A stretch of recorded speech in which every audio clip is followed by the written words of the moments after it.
Yes, Your Honor, thank you.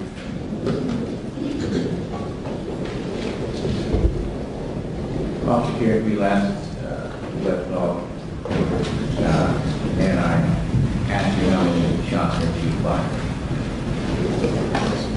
Did you know at the time how many hit the suspect? No, sir, I did not. When you were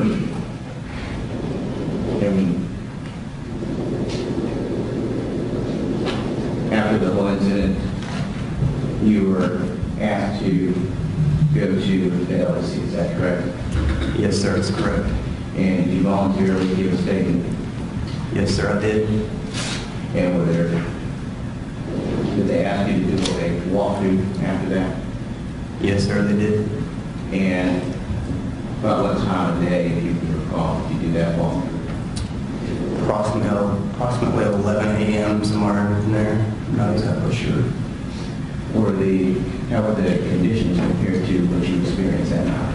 It was daytime, the sun was out. Have you seen your walkthrough? No, sir, I did not. And what do you remember from the walkthrough? I remember being out there at the scene.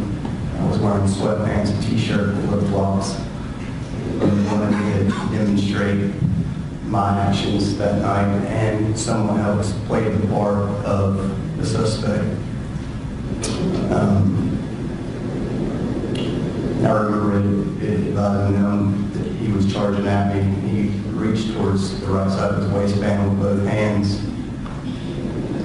And during the act, when they were playing the scenario, the person that was doing the acting for the suspect didn't do that during the recording. And when my attorney, Michael Green, advised them that they missed that part, they didn't do another recording as far as I'm aware of.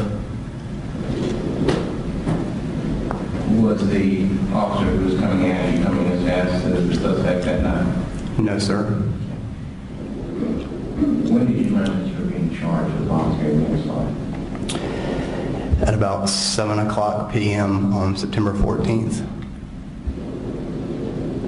What did you do in response to having the warrant for your arrest? I voluntarily turned myself in.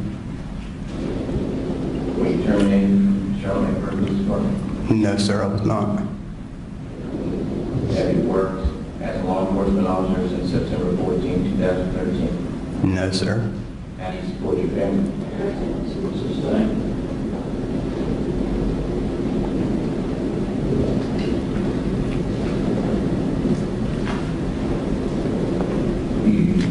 You're married? Yes, sir.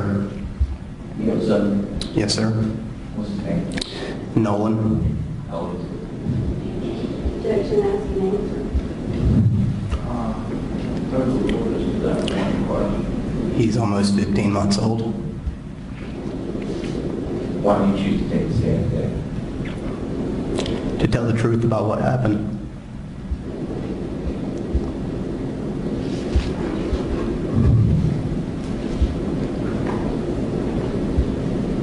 When did you cease firing your service weapon?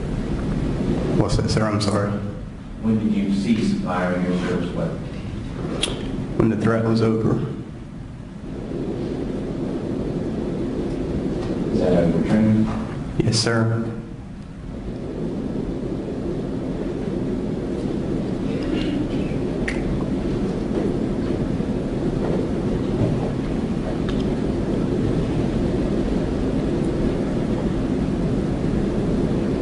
You mentioned you have a son. When did you find out you were having a son?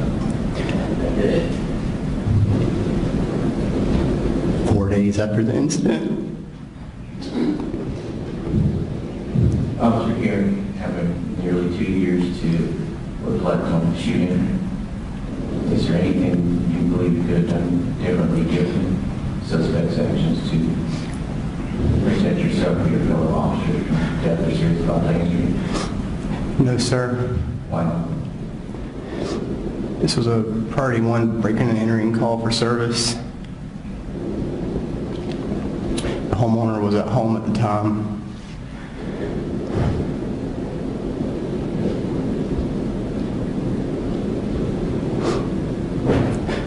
encountered the suspect. He charged towards Officer Little. Officer Little deployed his taser. At the time, I thought the taser had hit the suspect, and it just didn't stop him. As he charged towards me, he got within arm's reach, and I discharged my firearm. I didn't know if he had a weapon in his hands at that time. I didn't know if he had a weapon anywhere on him at all. Then he had a good chance to get my gun from me and take it from me. There's absolutely nothing else that I could have done. Officer Kerrick, I asked you yesterday if you had your DMVR recording, and you told the jury that you had it recorded on the way to the call site. Is that correct? Yes, sir. And then you said you turned it off. Is that right? Yes, sir. And why did you turn it off? Because when I meant your blue lights and sirens.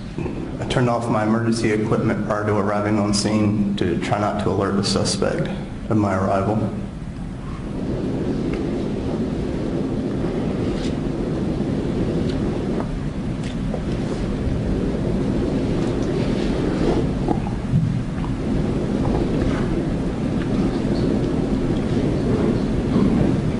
Your Honor, and you have a DMVR? At the time of the response, yes, sir.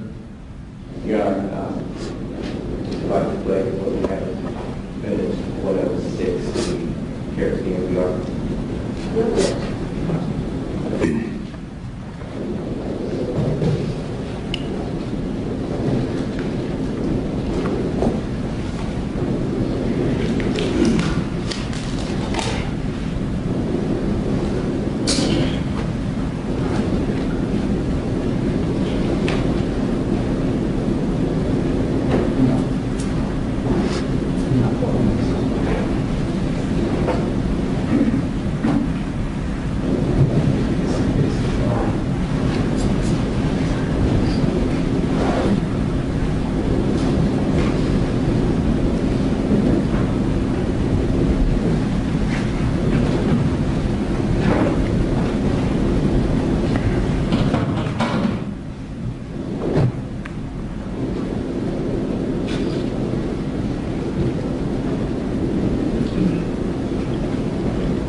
Kerrick, there was some information that was being given to you during that time, is that correct? Yes, sir, there was. And when you turned off your light and sirens, approximately where were you? About a quarter of a mile from the residence. And you added yourself to that call, is that correct? Yes, sir, I did.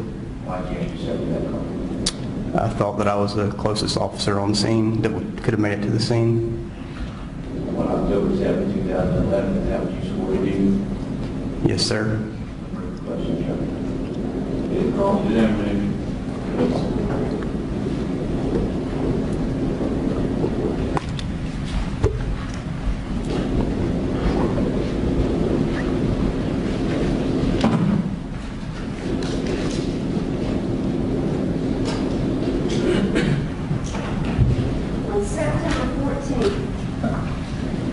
On September 14th, 2013, you shot John in the barrel 10 times, didn't you?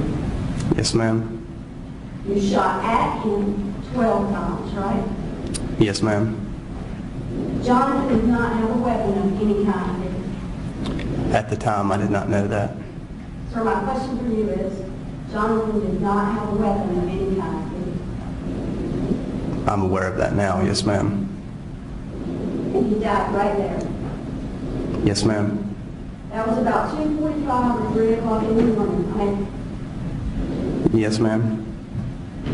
And you went to the police department and you talked to Detective Morales and Sergeant Ayler later that same morning, right? Yes, ma'am, that's correct.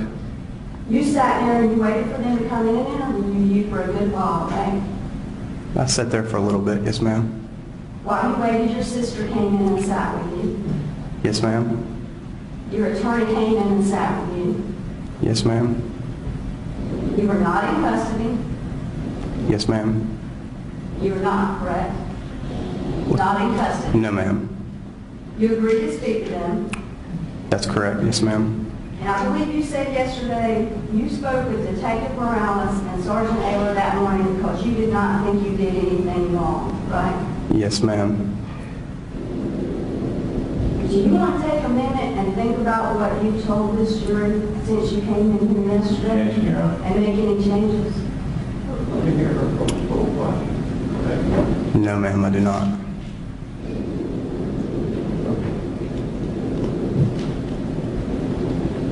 Detective Morales and Sergeant Ayler gave you a chance to tell them everything that happened, right? Before they asked you any specific questions, they said, we would like for you to tell us everything that happened from the time you checked on that evening until the event that led up to Jonathan dying, right? Yes, ma'am. Now, approach the witness.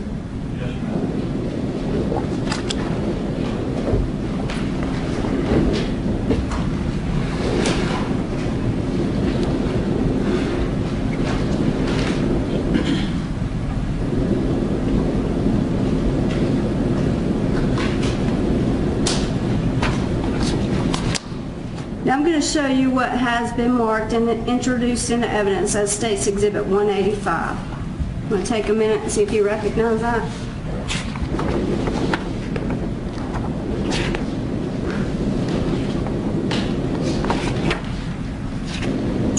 Yes, it looks like my the transcript from my interview.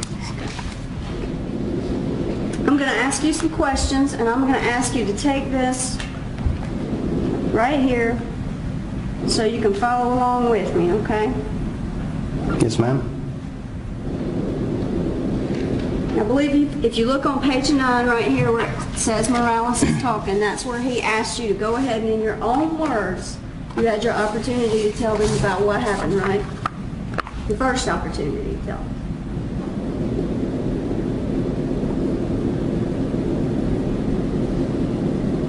Yes, ma'am.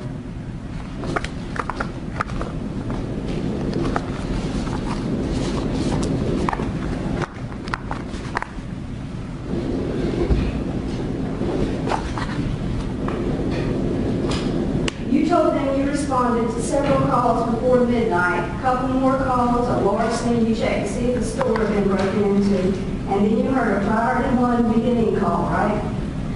Yes, ma'am. And you asked to be added because you heard the dispatcher say that the person was still on the scene, right? Yes, ma'am, that's correct. Now that's a little bit unusual, right? Because normally when somebody is trying to break into a house and an alarm goes off and they call 911, the suspect usually runs away, right?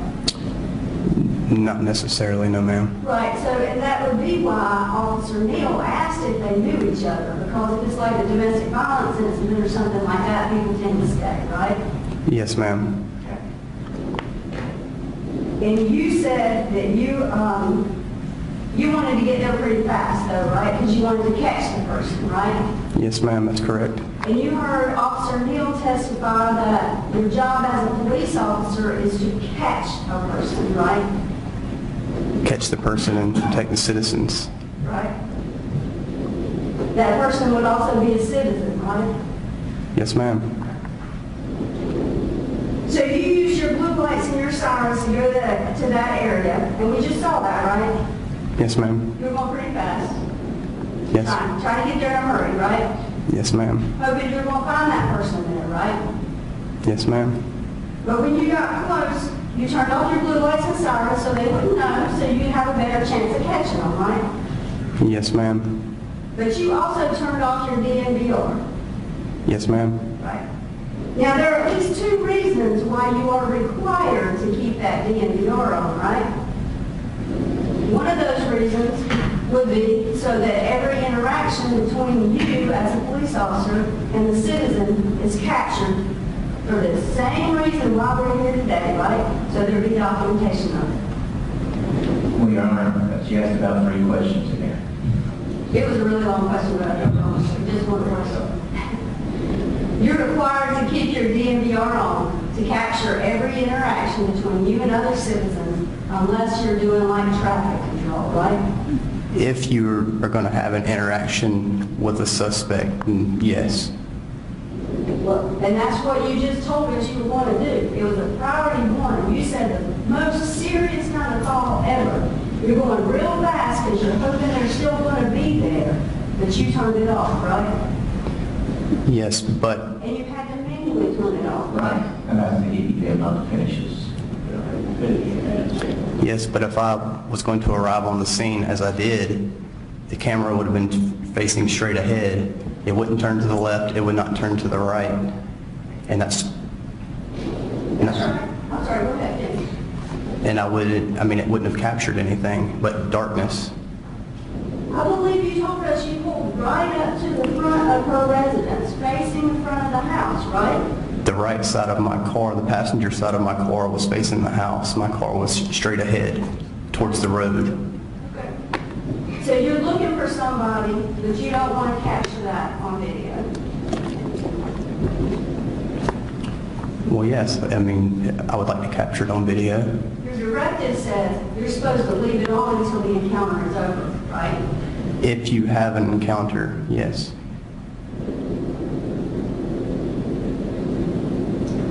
Actually, your DNVR says once your blue lights and sirens come on and the DNVR comes on, you're supposed to leave it on until the encounter is over, right? Do you want to see it? Yes, ma'am. You do want to see it? Yes, ma'am.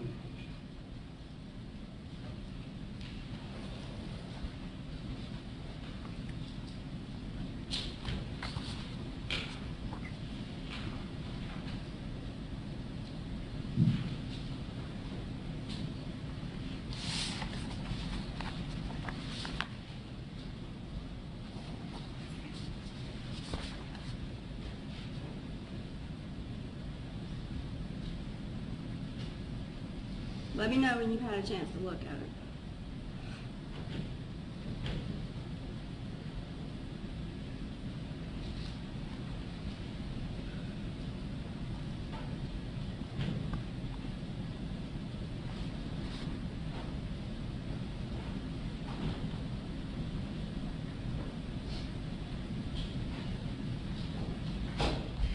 Okay.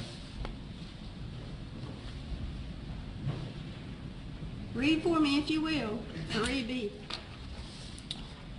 The DMVR equipment is automatically activated when the vehicle's emergency warning devices are in operation. and other trigger events occur, such as a collision involving the police vehicle or exceeding present speed. And read C for us, please. The equipment may be manually deactivated during non-enforcement activities such as traffic control.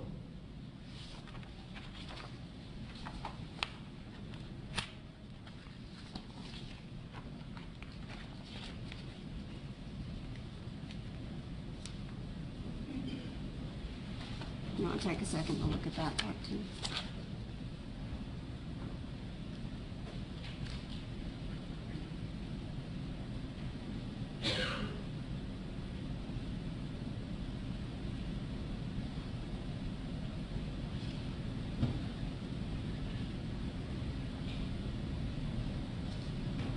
Okay.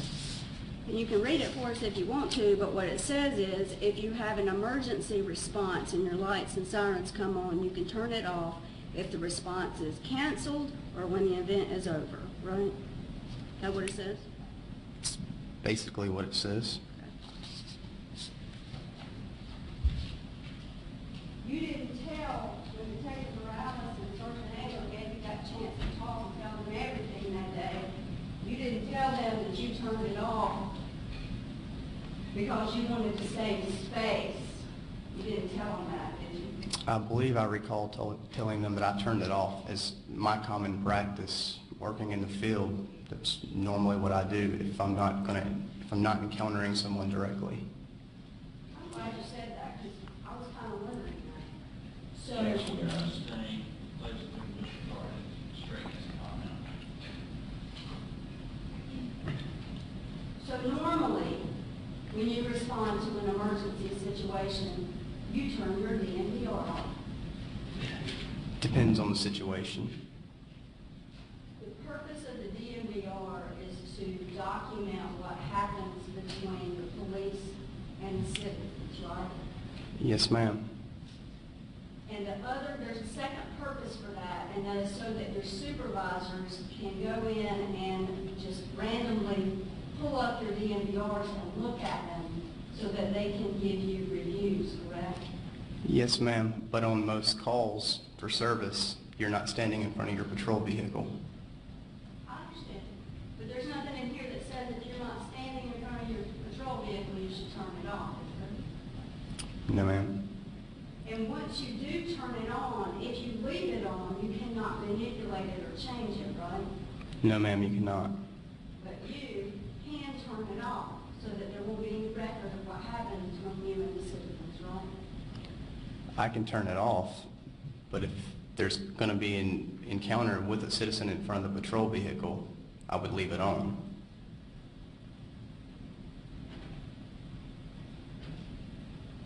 You didn't, well, it was pretty helpful in this case that we had Officer Neal's DMVR because he left it on, right?